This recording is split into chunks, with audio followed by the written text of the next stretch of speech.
નમસ્કાર વિદ્યાર્થી મિત્રો, ઓનલાઈન લર્નિંગ પ્રોગ્રામમાં ફરીથી તમારું હાર્દિક સ્વાગત છે. સામાજિક વિજ્ઞાન ધોરણ 9 એમાં પ્રથમ લેસન ભારતમાં બ્રિટિશ સત્તાનો ઉદય એનો આપણે એક પાઠ ભણી ચૂક્યા હતા. તો એમાં શું ભણ્યા હતા તે થોડું આપણે રિવિઝન કરી લઈએ, પછી આપણે આગળનો પાઠ ચલાવીએ. સૌથી પહેલાં આપણે ભારત આવવાના જળમાર્ગની શોધ વિશે વાત કરી હતી. તેમાં વિવિધ સાહસવીરોએ પ્રયત્ન કર્યો તેની વાત હતી.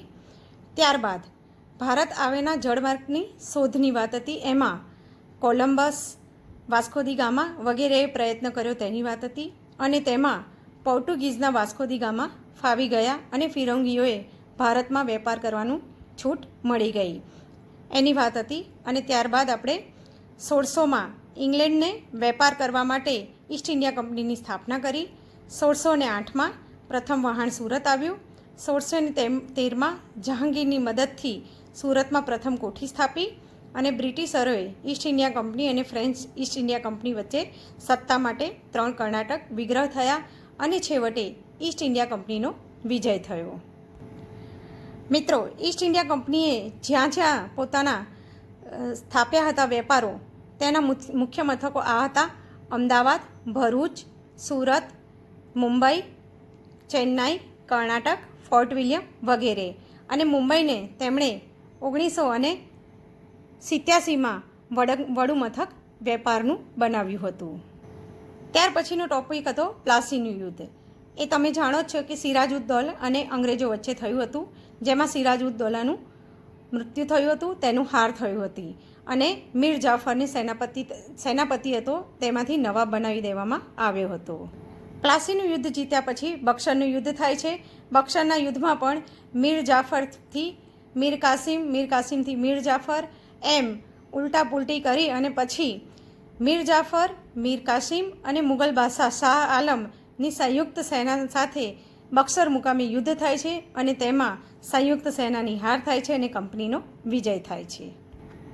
અંગ્રેજો પ્લાસીનું યુદ્ધ અને બક્સરનું યુદ્ધ બંને જીતી લીધા પછી પણ સત્તા અને સામ્રાજ્યની લાલચમાં તેમણે આગળ ઘણો રાજ્ય વિસ્તાર જીતવા માટે ઘણા પ્રયત્ન કર્યા.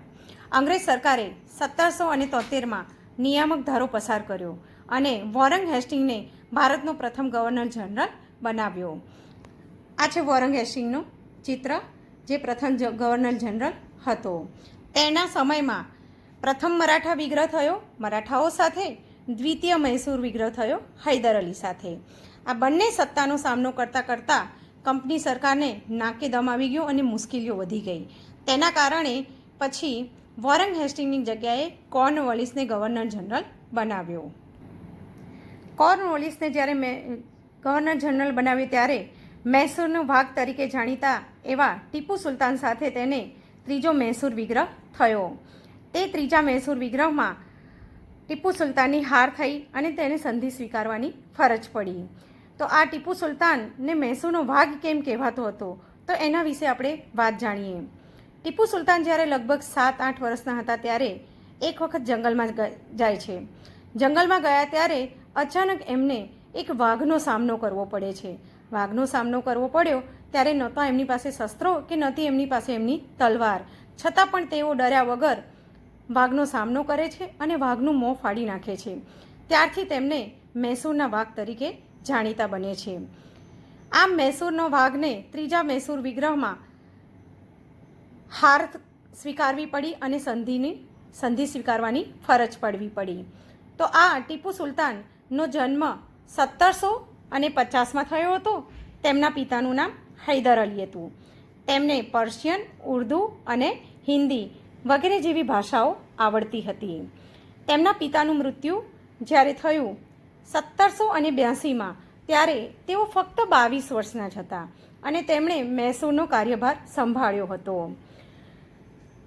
બધું સરસ રીતે ચાલતું હતું, પરંતુ વેલેસ્લીની સહાયકારી સૈન્ય યોજના જ્યારે આવી ત્યારે 1799માં સહાયકારી યોજનાનો સ્વીકાર કરવાનો ટીપુ સુલતાને ઇનકાર કર્યો અને ઇનકાર કર્યો એટલે આક્રમણનો એમણે ભોગ બનવો પડ્યો. અને એ આક્રમણ કર્યું ત્યારે ચોથો મૈસૂર વિગ્રહ થયો અને ટીપુ સુલતાનની સૈન્ય પાવરફુલ હતું, છતાં પણ એમની પાસે ફક્ત 30,000 જ સૈનિકો હતા, જ્યારે અંગ્રેજો પાસે 50,000 કરતાં પણ વધારે સૈન્ય હતું. તેથી લડતા લડતા 4 મે 1799ના દિવસે તેમનું મૃત્યુ થાય છે. તેમનું મૃત્યુ થવાથી, કારણ કે ટીપુ સુલતાન એ અંગ્રેજોને આંખની કાણાની જેમ ખૂંચતા હતા, એમનું મૃત્યુ થયું ત્યારે ઇંગ્લેન્ડમાં જશ્ન અને પાર્ટી મનાવવામાં આવી હતી. તેમની ફેવરિટ તલવાર હતી, તેઓ બ્રિટિશરો લઈ ગયા હતા. આ સિવાય ટીપુ સુલતાન માટે બીજી પણ એક વાત છે કે તેમને the first missile man of the world કહેવામાં આવતું હતું, કારણ કે દુનિયાની સૌપ્રથમ મિસાઇલ જે બનાવી હતી તે ટીપુ સુલતાને બનાવી હતી. અને એ મિસાઇલ રોકેટ સ્વરૂપે લંડન મ્યુઝિયમમાં અત્યારે પણ, લંડન સાયન્સ મ્યુઝિયમમાં અત્યારે પણ સાચવીને પડી છે. કોર્નવોલિસ બાદ સર જ્હોન સૌરને ગવર્નર જનરલ તરીકે નિયુક્ત કરવામાં આવી, પરંતુ સર જ્હોન સૌર જ્યારે ગવર્નર જનરલ તરીકે આવ્યો ત્યારે કંપની સરકારની પ્રતિષ્ઠા ખૂબ જ ઘટી જતાં એને પણ હટાવી અને વેલેસ્લીને ગવર્નર જનરલ બનાવ્યો. સર જ્હોન સૌરના સમયમાં કંપનીની પ્રતિષ્ઠા ઘટવાને કારણે વેલેસ્લી જ્યારે ગવર્નર જનરલ તરીકે આવ્યો ત્યારે કંપનીની સર્વોપરી બનાવવાની જવાબદારી તેને માથે આવી, અને તે સર્વોપરી બનાવવા માટે તેણે વેલેસ્લીએ સહાયકારી સૈન્ય યોજનાનો એક શરતો બનાવી. એ શરતો કેવી હતી તે આપણે જોઈએ. સહાયકારી યોજનાની શરત એવી હતી કે તે પ્રત્યેક રાજા અને રાજ્યો માટે મીઠા ઝેર સમાન બનીને રહી હતી. તો એ મીઠું ઝેર કેમ હતું તો આપણે જોઈએ. જો રાજ્યની સહાયકારી યોજનાની શરતો ના સ્વીકારે તો આક્રમણનો ભોગ બનવો પડતો હતો, અને જો સહાયકારી યોજના સ્વીકારે તો પણ એમણે મીઠા ઝેર સમાન હતી, તેથી તેને મુશ્કેલીઓ વધી જતી હતી. તો તે શરતો કઈ હતી આપણે જોઈએ. પહેલી શરત એ હતી કે સૈન્ય કંપની સહકાર આપશે. સૈન્ય રાજ્યનું જે પણ હોય તે લશ્કરની સરકાર આપશે, એટલે અંગ્રેજો આપશે, અને રાજાઓએ તેમને બદલે લશ્કરી ખર્ચ અથવા તો તેટલી આવક ધરાવતો પ્રદેશ કંપની સરકારને આપવાનો રહેશે. એટલે અર્થાત પહેલી શરત એ હતી કે લશ્કરી સૈન્ય કંપની સરકાર આપશે, પણ રાજાએ તે લશ્કરી ખર્ચ આપવો પડે કાં તો એટલો આવકવાળો પ્રદેશ આપવો પડે. આ પહેલી શરત હતી. બીજી શરત, કંપનીની પરવાનગીની વગર રાજ્ય બીજા રાજ્ય સાથે યુદ્ધ કે સંધિ કરી શકશે નહીં. એટલે આ ટોટલી સ્વતંત્રતા છીનવાઈ જવાની વાત હતી કે એક રાજ્ય બીજા રાજ્ય સાથે યુદ્ધ ના કરે કે ના સંધિ કરી શકે. ત્રીજું, દરબારમાં એક અંગ્રેજ પ્રતિનિધિ કમ્પલસરી રાખવો. વેલેસ્લીની સહાયકારી સૈન્ય યોજનામાં એક શરત ખૂબ જ અઘરી હતી કે દરબારમાં એક અંગ્રેજ પ્રતિનિધિ કમ્પલસરી રાખવો, કે જેને કારણે રાજ્ય અને રાજા શું કરે છે તે બધી માહિતી અંગ્રેજો સુધી પહોંચે.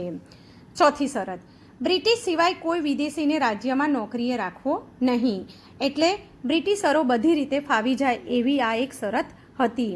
હવે આ શરતો સ્વીકારનાર એટલા માટે કહેવાતું કે મીઠા ઝેર સમાન હતી.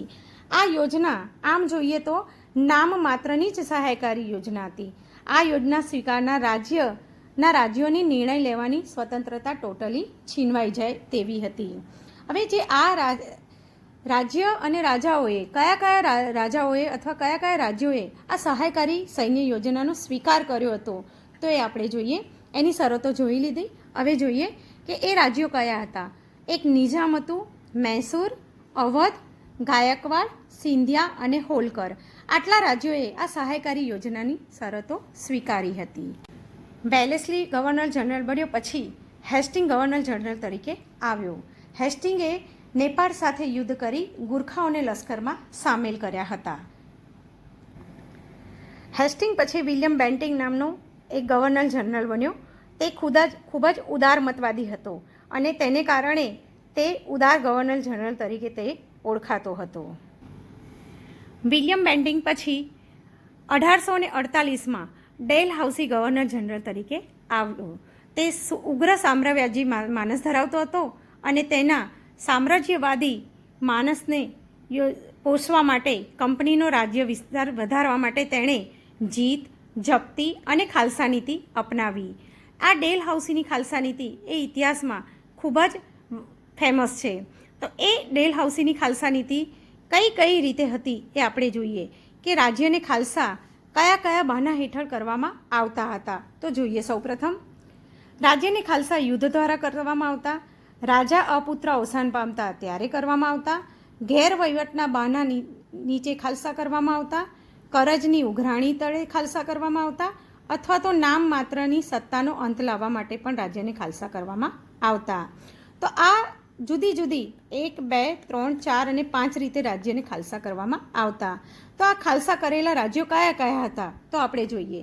સૌપ્રથમ યુદ્ધ દ્વારા ખાલસામાં પંજાબ અને નીચલું બર્મા, રાજા અપુત્ર અવસાન પામતા રાજ્ય કરેલું ખાલસા સાતારા, જૈતપુર, સંબલપુર, ઉદયપુર, ઝાંસી, બધાત અને નાગપુર.